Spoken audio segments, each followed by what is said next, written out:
Kaiba's favorite thing also comes from the Dollarama. If you guys love the content, you could always try to send him some treats somehow, some way, when we get eventually, up to that whole stage of monetization, whatever, if that ever happens.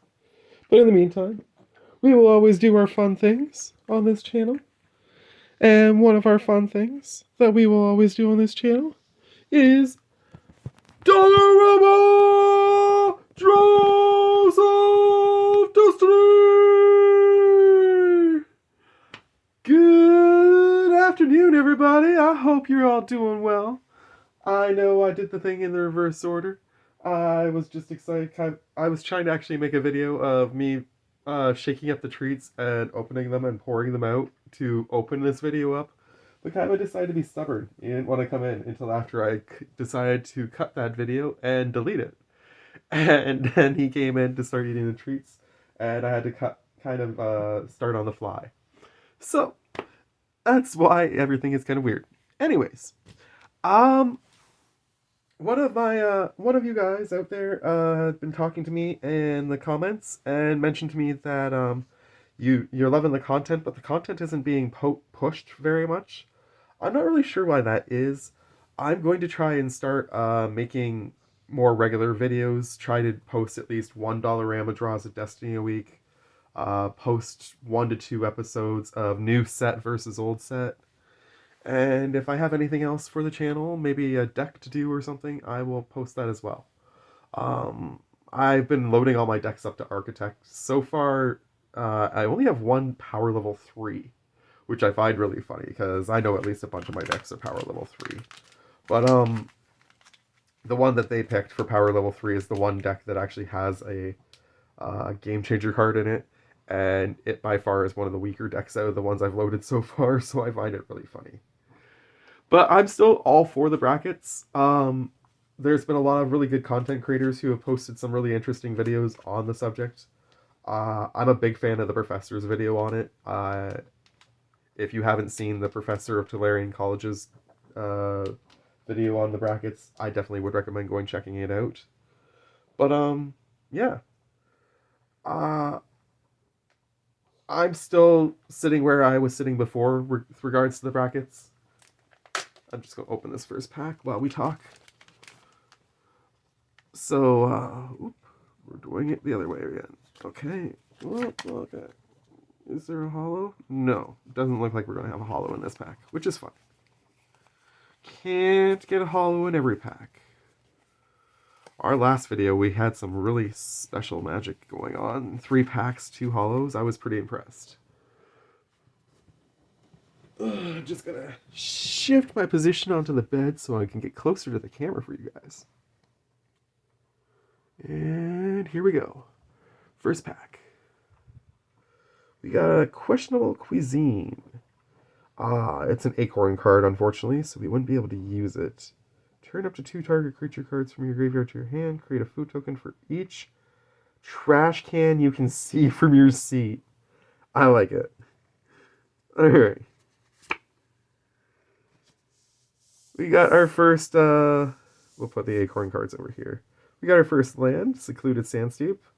Pulling some more planes, I see. Ooh, we did get a holo. Serpentine Ambush.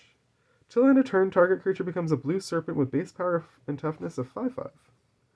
That's decent. You could definitely play that to your advantage. Sarpadian Simulacrum. Haste, sacrifice this thing, deals 4 damage to target creature. Costs 4 to sacrifice it, which sucks, but otherwise, decent card. Ooh, a Demir Guildgate. Nice. Extra lands. Deny existence. Counter target creature spell. If that spell is countered this way, exile it instead of putting it into its owner's graveyard. Nice. That's going up. Fell the Mighty. Always a solid pull. Damn. That is good. Swarming of Moria. Create a treasure token. Amass 2 orcs. Nice. Like it. We got planes. We are pulling decent from this pack. Squid Illusion, flying. Whenever you draw a card, put a +1/+1 counter on this thing. Okay. Costs 4 to play it, but it's definitely worth the while. Lash of the Whip. Target creature is -4/-4 until end of turn, but it costs 5. I like the flavor text. No matter who their fickle hearts worship, all mortals belong to one god in the end. I do like that, but otherwise, that is kind of a fail, I think. A Boros Locket. Decent, decent. Alchemist Vial. Enters the battlefield, draw a card, sacrifice the vial, target creature can't attack or block this turn. Okay. It's helpful in a pinch. Thran Golem. As long as Thran Golem is enchanted, it gets +2/+2 and has flying, first strike, and trample. Shit. Costs 5 to get it out there, but for a 3/3 that eventually becomes a 5/5 with those stats, that is powerful. And one more land. Dismal Backwater. Gain a life. So in our first pack, we got 4 lands. That's an unusual stat line. And Kaiba is gone, having eaten all his livers. He is waiting for me to take him outside to play in the snow some more. That dog would literally live outside if he possibly could. But then he would get really sick, and I refuse to allow that to happen, as his daddy. Alright, which way are we going? We're going from the bottom. Okay. Oh, we got a secret hollow. Ooh, what the hell? Oh no, we got a double. Ooh, my gosh, there's a whole bunch flipped around in here. Apologies for the slight spoilers there, folks. Hopefully you didn't see too much. I didn't see much of anything other than some shininess. Always nice to see some shininess. Alright. Pack number 2, coming at you. Magnifying Glass. For 3, you get 1 colorless, or you can pay 4, tap it to investigate. I like the artwork on it, first off. And I think that's pretty solid, so we're going to put that up top. Silverquill Campus is a good land. Ooh, Kamiya Terrible Secrets. We got ourselves another spirit. When it enters the battlefield, if you control an artifact and an enchantment, you draw a card and you gain a life. Decent. Furtive Analyst, also a holo. Vigilance, pay 2, tap it, draw a card, then discard a card. I like it a lot for my one deck that, yeah, no, that's a really good card. That's definitely going into my one deck for sure. Brenda Boar, sacrifice it, gain 4 life. For 3, it's alright. I will take that. Actually, you know what? You can block and then sacrifice at instant speed. That's decent. I like that. Scroll Shift. Exile up to 1 target artifact, creature, or enchantment you control, then return it to the owner's battlefield under its owner's control. Draw a card. Okay. So it flickers and it gives you a card draw. It's decent for 3. Instant speed? Instant speed. Nice. Macabre Waltz. Ooh. I really like this card, but I've never seen this artwork for this card before. It is a really solid card. And we got a legendary! Ball, Lord of Murder. Ooh, this could be a new deck building card. As long as your life total is less than or equal to half your starting life, this thing has indestructible. Whenever a non-token creature you control dies, put a +1/+1 counter on target creature. Ah! It was so good right until the last freaking 2 words.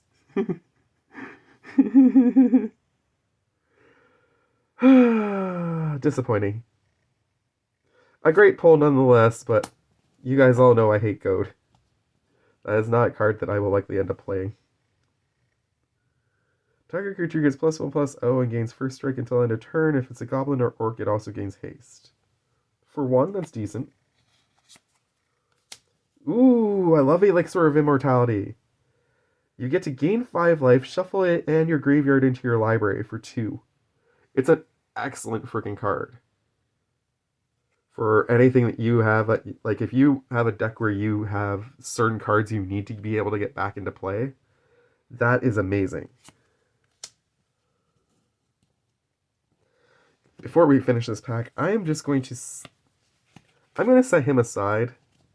He isn't an amazing pull, so I will still keep him up top, but he's going to the left because, goad.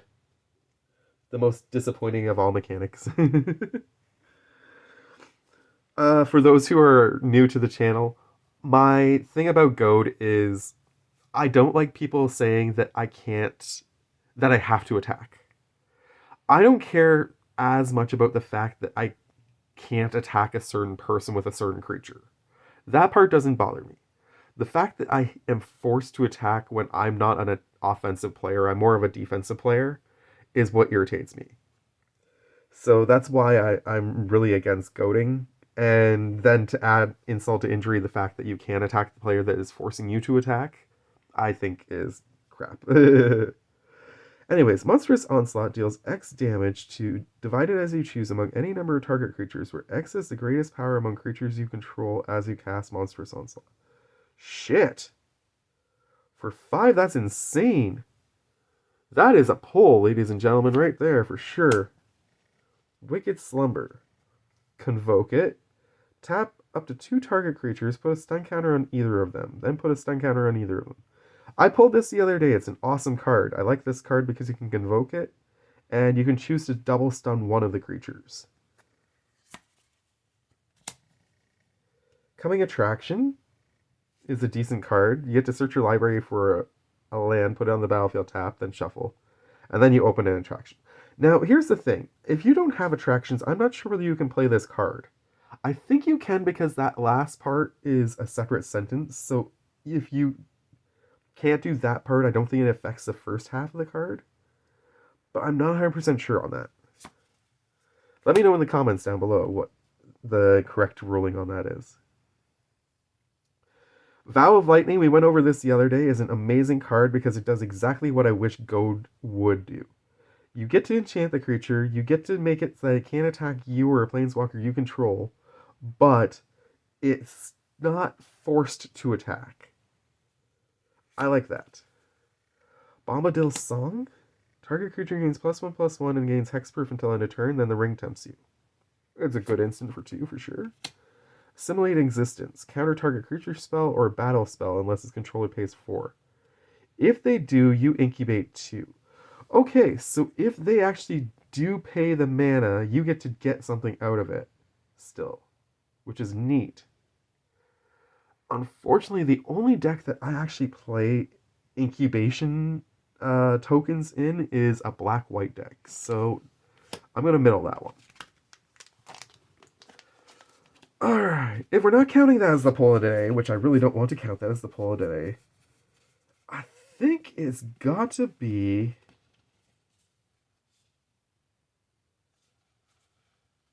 I think it's the Furtive Analyst. He is a pretty freaking good card. It's either that or the Elixir of Immortality. Both those cards are really good. So far, I would say those are the top 2 pulls. Not counting him. I know that he's actually probably the top pull of the day for sure. I recognize that that is a really, really good card in Commander. Yeah.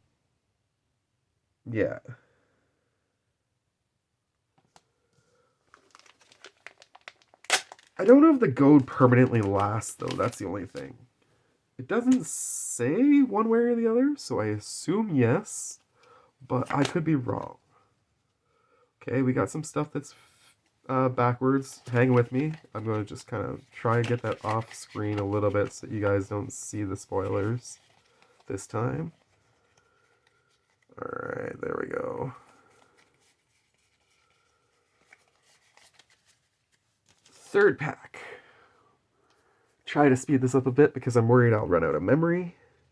Scorching Dragonfire. Deals 3 damage to target creature or planeswalker. If that creature is destroyed, it gets exiled. I like that. That is a good instant. Put that up top. Merfolk Falconeer. Flying whenever you cast a kick spell, scry 2. It's good in the right deck, but I don't really play a lot of kick spells, unfortunately.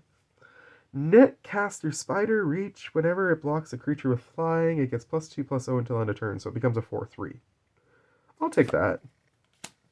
Ooh, Zombie Barbarian. Undead Gladiator. Discard a card, return Undead Gladiator from your graveyard to your hand, but you can only activate it during your upkeep. That's interesting. And it has cycling. It's a 3/1, which is why I'm going to put it in the middle, because it'll die really easily, unfortunately. Ancestral Anger. Target creature gains trample and gets plus X plus O until end of turn, where X is 1 plus the number of cards named Ancestral Anger in your graveyard. So unfortunately, this is one of those ones that is better in Modern. I'll middle it though still, because that's not terrible. It will at least give you +1 plus O and trample for 1 at sorcery speed. Actually, you know what? We're going to bottom it because it's sorcery speed. Keldon Raider. When Keldon Raider enters the battlefield, you may discard a card. If you do, draw a card. For 4/4/4/3, I'll put that in the middle. Exotic Orchard goes to the side. Galvanic Bombardment deals X damage to target creature, where X is 2 plus the number of cards named that in your graveyard. So it deals 2 damage. At instant speed, though, so that's why I'll put it in the middle instead of at the bottom like I did the sorcery one. Create a 2/2 tapped black zombie creature token for each instant and sorcery in your graveyard. Ooh. It costs 6, but that is really good. I like that. Ooh. I think that's a new mutate for me.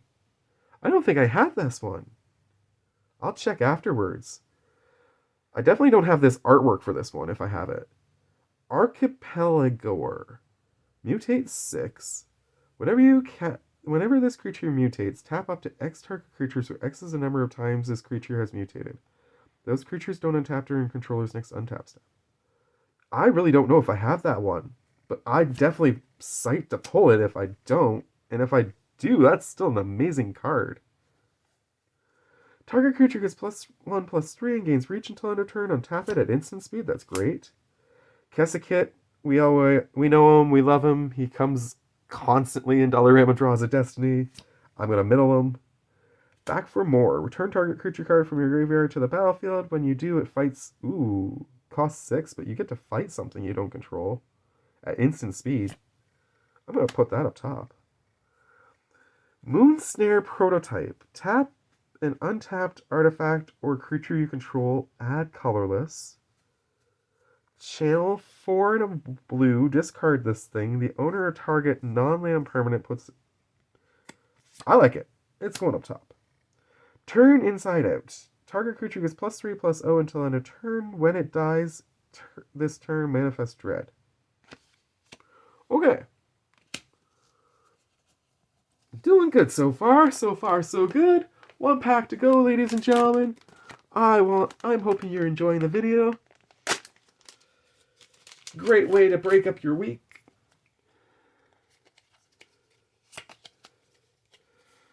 Like I say, I'm going to start trying to do things more consistently. I'm probably going to put this in the middle of the week. Probably put a couple of episodes of our new set versus old set bookmarking things.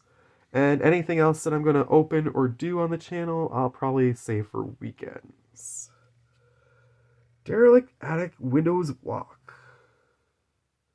When you unlock this door, you draw 2 cards and lose 2 life. Whenever a creature you control attacks alone, gets +1/+. This is the one I was hoping to get a double of. Nice! Oh, that is definitely the pull. I love that, because you can give a creature Death Touch.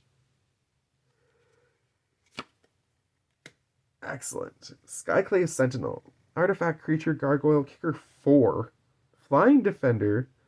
If it was kicked, it enters the battlefield with 2 +1/+1 counters on it, and as long as it has a +1/+1 counter on it, it can attack as though it didn't have Defender. For 3, I'm going to middle that one. That's not bad. Destroy target creature with flying for Plummet. Always a good instant. In green. Frostfist Strider. Ward 2, when it enters the battlefield, target creature an opponent controls, and tap it and put a stun counter on it. I like it. It's a 4/4 for 5. I'll take that. It's not bad. Artifact Golem. As long as you control Teferi Planeswalker, this thing gets +4/+0, so it becomes a 6/6. We had that one before. It's okay in a specific deck. Epicure of Blood. Whenever you gain life, each opponent loses 1 life. That's awesome for combo decks that focus on trying to do infinite life gain, life loss. Another Exotic Orchard. I've slowly started to come around on Exotic Orchard. I originally would pull that as like the first land I would pull out of every deck that I ever bought because I just didn't care for that land.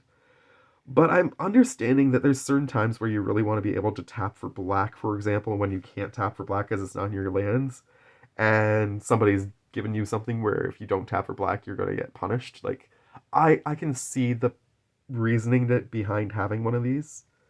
So I've definitely come around on the card, and I like the artwork on this. Doubled right now up on the camera. Shatter Skull Recruit. Menace. Ooh, it's an ally. I eventually want to build an allies deck, so that's good. Ooh, Frodo Baggins Halfling Scout. Look at the artwork, too. Nice. Whenever Frodo Baggins or another legendary creature enters the battlefield under your control, the ring tempts you. As long as Frodo is your ring bearer, it must be blocked if able. It's a 1/3. Nice. I'm eventually planning to build a Hobbits deck, too. So this is working out really, really well. Utopia Vow. Enchanted creature. Enchanted creature can't attack or block, and it taps for 1 mana of any color. I'm okay with that. Yamavaya Sojourner. The spell costs 1 less to cast for each basic land type of lands you control, so instead of 7, you can bring it down to 3, essentially. Or, no, you can bring it down to, you can bring it down to 3. Instead of 8, sorry. For a 4/6. And that's all it does. Not the greatest thing. Case of the Burning Masks. When it enters a battlefield, it deals 3 damage to target creature an opponent controls. To solve 3 or more sources you control dealt damage this turn. Once it's solved, you can sacrifice this, exile the top 3 cards of your library, choose one of them, you may play that card this turn. I'm going to middle that. I'm sure there's ways to make that really, really OP, but I personally can't think of them off the top of my head, so I'm going to middle that one.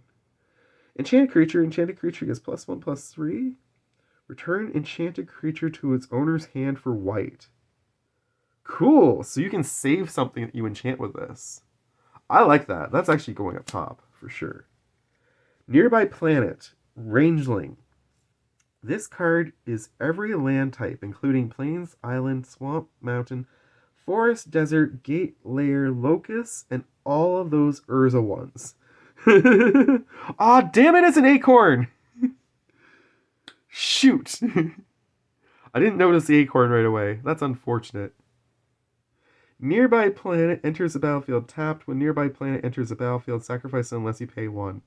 That is probably one of the coolest lands I've ever seen, and I can't use it because of stupid acorn on it. That is unfortunate. And Royal Eruption, kicker 5. It deals 3 damage to any target, but if it was kicked, it deals 5 damage. It's not worth the kicker. Alright, that is our video, ladies and gentlemen. I hope you've enjoyed this episode of Dollarama Trolls of Destiny!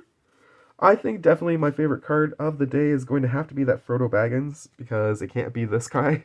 It just can't. I'm sorry, it just can't. You all understand, hopefully, why.